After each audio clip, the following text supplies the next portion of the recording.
ತಯಾರಿಯಾಗಿ ಹೊರಟವು. ಈಗ ನಮ್ಮ ಶಾಲೆಯ 1 ವರ್ಷದ ವಾರ್ಷಿಕ ವರದಿ ವಾಚನ ಹಾಗೂ ಪ್ರಾಸ್ತಾವಿಕ ನುಡಿಯನ್ನು ನುಡಿಯಲು ಬರುತ್ತಿದ್ದಾರೆ. ನಮ್ಮ ಶಾಲೆಯ ಮುಖ್ಯ ಗುರುಗಳಾದಂತಹ ಶ್ರೀಮತಿ ಅರ್ಚನಾ ವಿಶ್ವಕರ್ಮ ಮೇಡಮ್ ಅವರು ಬಂದು ಪ್ರಾಸ್ತಾವಿಕ ನುಡಿ ಹಾಗೂ ವರದಿ ವಾಚನವನ್ನ ನೆರವೇರಿಸಿಕೊಡಬೇಕಾಗಿ ಕೇಳಿಕೊಳ್ಳುತ್ತೇನೆ.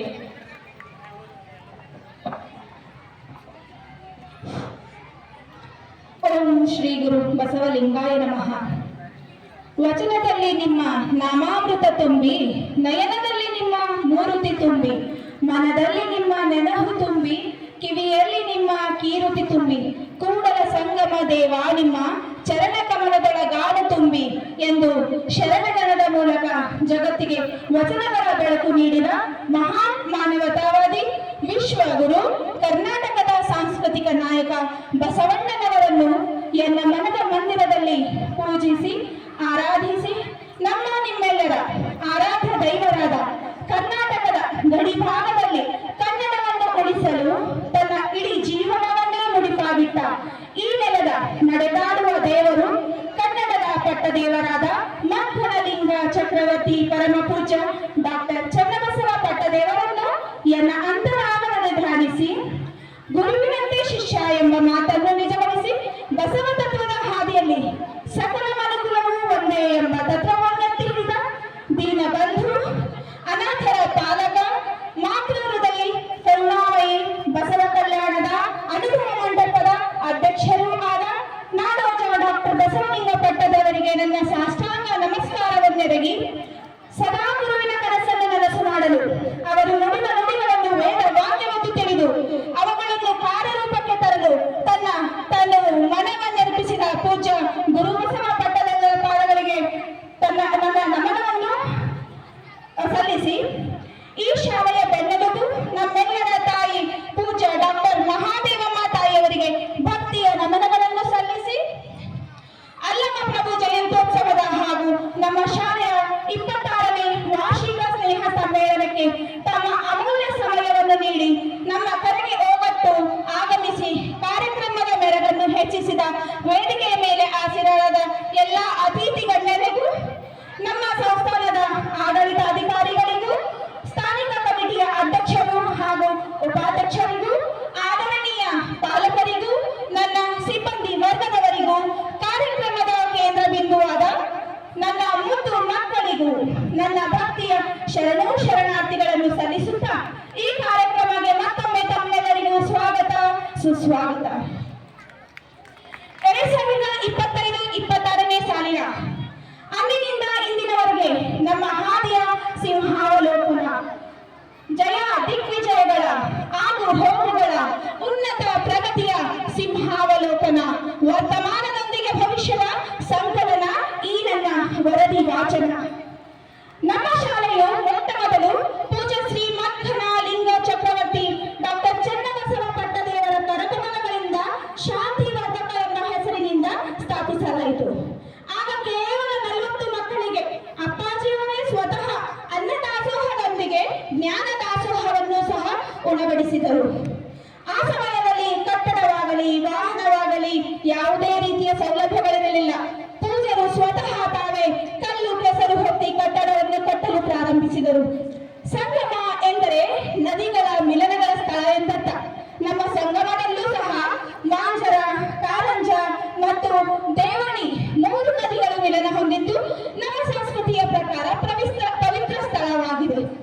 ಅತಿವೃಷ್ಟಿಯಾದಾಗ ನೀರಿನ ಪ್ರವಾಹವು ನಮ್ಮ ಶಾಲೆಯನ್ನು ಸುತ್ತುವರಿಯುತ್ತದೆ. ಇಂದಿಗೂ ಸಹ ನಮ್ಮ ಶಾಲೆಯು ಈ ಸಮಸ್ಯೆಯನ್ನು ಎದುರಿಸುತ್ತಿದೆ. ಆದರೆ ಆ ದಿನಗಳಲ್ಲಿ ಸೇತುವೆ ಸಹ ಇರದ ಕಾರಣ ಮಕ್ಕಳಿಗೆ ವಿದ್ಯಾಭ್ಯಾಸದ ತೊಂದರೆಯಾಗುತ್ತಿತ್ತು. ಕಾರಣ ಪೂಜ್ಯರು ಇಲ್ಲಿನ ಶಾಲೆಯನ್ನು ಕಮಲನಗರಕ್ಕೆ ಸಾಮಾನ್ಯ ಶಕೆ 1954ರಲ್ಲಿ ಸ್ಥಳಾಂತರಿಸಿದರು.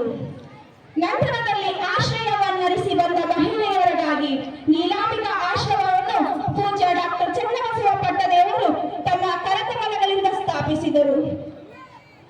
ಈ ಆಶ್ರಮದಲ್ಲಿ ನಾಡೋಜ ಡಾಕ್ಟರ್ ಬಸವಲಿಂಗ ಪಟ್ಟದೇವರ ನೇತೃತ್ವದಲ್ಲಿ ಅಂಗವಿಕಲ ಮಹಿಳೆಯರಿಗಾಗಿ ಸಂಗೀತ ಪಾಠಶಾಲೆಯನ್ನು ಪೂಜ್ಯ ಡಾಕ್ಟರ್ ಮಹಾದೇವಮ್ಮ ತಾಯಿಯವರು ನಡೆಸಿಕೊಂಡು ಹೋಗುತ್ತಿದ್ದರು. ತದನಂತರ 2000ನೇ ಇಸ್ವಿಯಲ್ಲಿ ನಾಡೋಜ ಅಪ್ಪಾಜಿಯವರು ಹಿರೇಮಠ ಸಂಸ್ಥಾನ ವಿದ್ಯಾಪೀಠ ಟ್ರಸ್ಟ್ನ ಅಡಿಯಲ್ಲಿ ನಮ್ಮ ಈ ಶಾಲೆಯಾದ ಡಾಕ್ಟರ್ ಚನ್ನಬಸವ ಪಟ್ಟದೇವರ ಗುರುಕುಲವನ್ನು ಹೇಳ ಸಂಗಮದಲ್ಲಿ ಪ್ರಾರಂಭಿಸಿದರು. ಗುಣಮಟ್ಟದ ಶಿಕ್ಷಣದೊಂದಿಗೆ ಶರಣ ಸಂಸ್ಕೃತಿ ಮತ್ತು ಉತ್ತಮ ಸಂಸ್ಕಾರವನ್ನು ನೀಡುತ್ತಿರುವ ನಮ್ಮ ಶಾಲೆಯು ಇಂದಿಗೆ ತನ್ನ 26ನೇ ವರ್ಷವನ್ನು ಯಶಸ್ವಿಯಾಗಿ ಪೂರ್ಣಗೊಳಿಸಿದೆ. ನಾವು ಪ್ರತಿ ವರ್ಷ ಅಲ್ಲಮ ದೇವರ ಜಯಂತಿಯ ದಿನದಂದು ಶಾಲಾ ವಾರ್ಷಿಕೋತ್ಸವವನ್ನು ಅದ್ಧೂರಿಯಾಗಿ ಆಚರಿಸುತ್ತಾ ಬಂದಿದ್ದೇವೆ. ಪ್ರತಿ ವರ್ಷದಂತೆ ಈ ವರ್ಷವೂ ಸಹ ವ್ಯೋಮಕಾಯ ಸಿದ್ಧ ಅಲ್ಲಮ ಪ್ರಭುದೇವರ ಜಯಂತ್ಯೋತ್ಸವ ದಿನದಂದು ನಮ್ಮ ಶಾಲೆಯ 26ನೇ ಶಾಲಾ ವಾರ್ಷಿಕೋತ್ಸವವನ್ನು ಹಮ್ಮಿಕೊಂಡಿದ್ದೇವೆ. 40 ಮಕ್ಕಳಿಂದ ಪ್ರಾರಂಭಗೊಂಡ ಆ ನಮ್ಮ ಶಾಲೆಯು ಪ್ರಸ್ತುತ 400 ಮಕ್ಕಳನ್ನು ಹೊಂದಿದ್ದು ನಮ್ಮ ಹೆಮ್ಮೆಯ ವಿಷಯವಾಗಿದೆ. ಪ್ರಸ್ತುತ ನಮ್ಮ ಶಾಲೆಯಲ್ಲಿ 19 ಜನ ಶಿಕ್ಷಕರು, 3 ಜನ ವಾಹನ ಚಾಲಕರು, 2 ಆಯಾ ಸೇವಕಿಯರು ಕಾರ್ಯನಿರ್ವಹಿಸುತ್ತಿರುವರು. ನಮ್ಮಲ್ಲಿ ಉನ್ನತ ಶಿಕ್ಷಣವನ್ನು ಪಡೆದ ಅನುಭವಿ ಶಿಕ್ಷಕರಿಂದ ಶಿಕ್ಷಣವನ್ನು ನೀಡಲಾಗುತ್ತಿದೆ.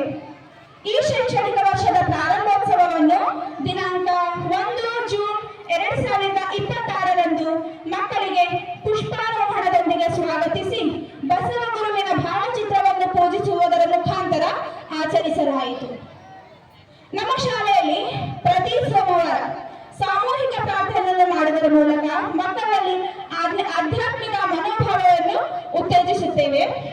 ಪ್ರತಿದಿನ ಮಕ್ಕಳು ವಿಭೂತಿ ಧಾರಣೆ ಮಾಡಿ ಬಸವ ಗುರುವಿನ ಆರಾಧನೆಯೊಂದಿಗೆ ಮಧ್ಯಾಹ್ನದ ಪ್ರಸಾದವನ್ನು ಸ್ವೀಕರಿಸುತ್ತಾರೆ. ಮಕ್ಕಳಿಗೆ ಪಾಠಗಳನ್ನು ಪ್ರಾಜೆಕ್ಟರ್ ಮೂಲಕ ಮನಗಟ್ಟುವಂತೆ ಬೋಧಿಸಲಾಗುವುದು.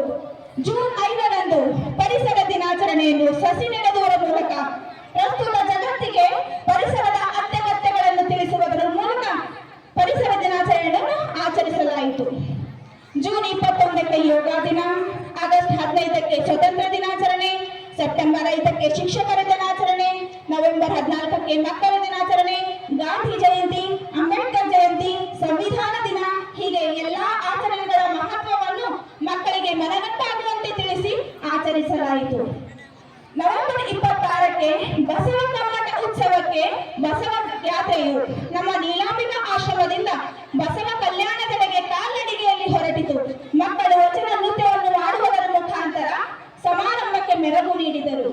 ಡಿಸೆಂಬರ್ ತಿಂಗಳಲ್ಲಿ ಶಾಲಾ ಪ್ರವಾಸವನ್ನು ಕೈಗೊಂಡೆವು. ಮಾನಸಿಕ ಮಟ್ಟದಂತೆ ದೈಹಿಕ ದೃಢತೆಯೂ ಮಕ್ಕಳ ಬೆಳವಣಿಗೆ ಅತ್ಯಗತ್ಯ. ಕಾರಣ ಜನವರಿ ತಿಂಗಳಲ್ಲಿ 3 ದಿನಗಳ ಕ್ರೀಡಾಕೂಟಗಳನ್ನು ಬಲೂನ್ಸ್ ಹಾರಿಸುವುದರ ಮುಖಾಂತರ ವಿಜೃಂಭಣೆಯಿಂದ ಆಚರಿಸಲಾಯಿತು. ಫೆಬ್ರವರಿಯಲ್ಲಿ ಮಕ್ಕಳ ಬುದ್ಧಿಶಕ್ತಿ ಮಟ್ಟವನ್ನು ಗುರುತಿಸಲು ರಸಪ್ರಶ್ನೆ ಕಾರ್ಯಕ್ರಮವನ್ನು ಸಹ ನಾವು ಆಯೋಜಿಸಿದ್ದೆವು. ಫೆಬ್ರವರಿ 28ರಂದು ವಿಜ್ಞಾನ ದಿನಾಚರಣೆಯನ್ನು ಸರ್ ಸಿ.ವಿ. ರಾಮನ್ನರ ರಾಮನ್ ಎಫೆಕ್ಟ್ ಬಗ್ಗೆ ಮಕ್ಕಳಿಗೆ ತಿಳಿಸುವುದರ ಮುಖಾಂತರ ಅರ್ಥಪೂರ್ಣವಾಗಿ ಆಚರಿಸಿದೆವು.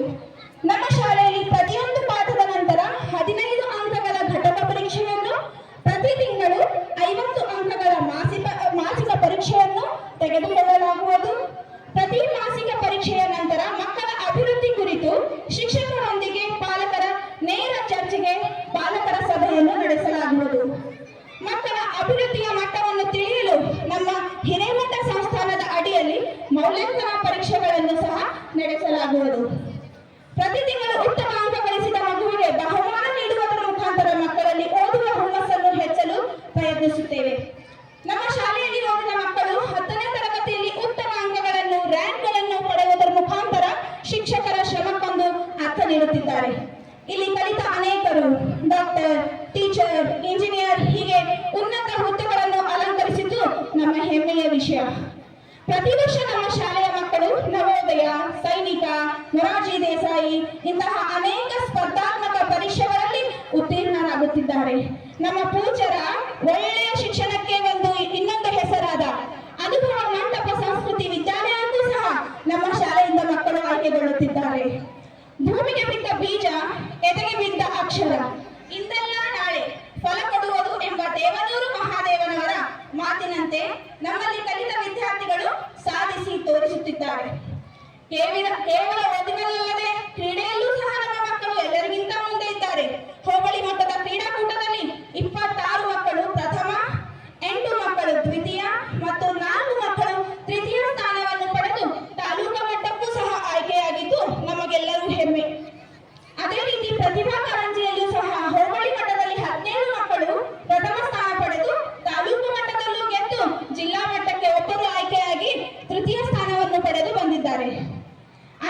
ವರ್ಷಗಳ ಪಾಲಕರ ಮತ್ತು ಶಿಕ್ಷಕರ ಕನಸನ್ನು ಪೂಜಾ ಅಪ್ಪಾಜಿಯವರು ನನಸು ಮಾಡಲು 9ನೇ 10ನೇ ತರಗತಿಯನ್ನು ಪ್ರಾರಂಭಿಸಲು ಈಗಾಗಲೇ ನಮ್ಮಲ್ಲಿ 4 ಹೊಸ ಕಟ್ಟಡಗಳನ್ನು ಸಹ ನಿರ್ಮಿಸಿದ್ದಾರೆ. ಒಂದೇ ಮುಖವಿದ್ದರೆ ಹೇಗೆ ನಾಣ್ಯ ಚಲಾವಣೆಗೆ ಬರುವುದಿಲ್ಲವೋ, ಒಂದೇ ಕಡೆಯಿಂದ ಹೇಗೆ ಚಪ್ಪಾಳೆ ತಟ್ಟಲು ಸಾಧ್ಯವಿಲ್ಲವೋ, ಹಾಗೆ ಮಕ್ಕಳ ಸರ್ವತೋಮುಖ ಅಭಿವೃದ್ಧಿಗೆ ಶಿಕ್ಷಕರಷ್ಟೇ ಪಾಲಕರ ಸಹಕಾರವೂ ಅತಿ ಮುಖ್ಯ. ನಮ್ಮ ಶಾಲೆ ಈ ಹಂತಕ್ಕೆ ಅಭಿವೃದ್ಧಿಯಾಗಲು ಪಾಲಕರ ಸಹಕಾರ ಹಾಗೂ ಶಿಕ್ಷಕರ ಶ್ರಮದಿಂದ ಮಾತ್ರ ಸಾಧ್ಯ. ಕಾರಣ ಈ ವೇದಿಕೆಯ ಮುಖಾಂತರ ಎಲ್ಲ ಆದರಣೀಯ ಪಾಲಕರಿಗೂ ಹಾಗೂ ಆದರ್ಶ ಶಿಕ್ಷಕರಿಗೂ ನನ್ನ ಅನಂತ ನಮನಗಳು. ನಿರಂತರವಾಗಿ ಸಾಗುವುದು ಬದುಕಿನ ನಿತ್ಯ ಆಯಾಮ.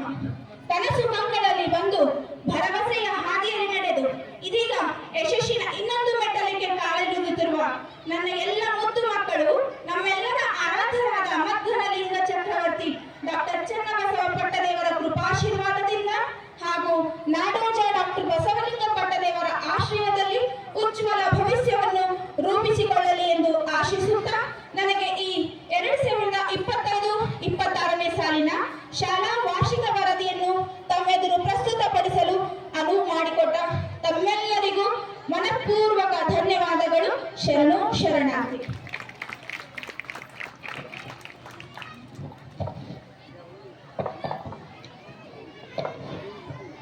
Education is the most powerful weapon which you can use to change the world ಎಂಬ ತಮ್ಮ ವಾರ್ಷಿಕ ವರದಿ ಹಾಗೂ ಪ್ರಾಸ್ತಾವಿಕ ನುಡಿಯ ಮೂಲಕ ತಿಳಿಸಿದಂತಹ ಶ್ರೀಮತಿ ಅರ್ಚನಾ ವಿಶ್ವಕರ್ಮ ಮೇಡಮ್ ಅವರಿಗೆ ತುಂಬ ಹೃದಯದ ಧನ್ಯವಾದಗಳು. ಇವಾಗ ಈ ಒಂದು ಕಾರ್ಯಕ್ರಮದ ಕುರಿತು ಅನುಭವದ ನುಡಿಯನ್ನು ನುಡಿಯಲಿದ್ದಾರೆ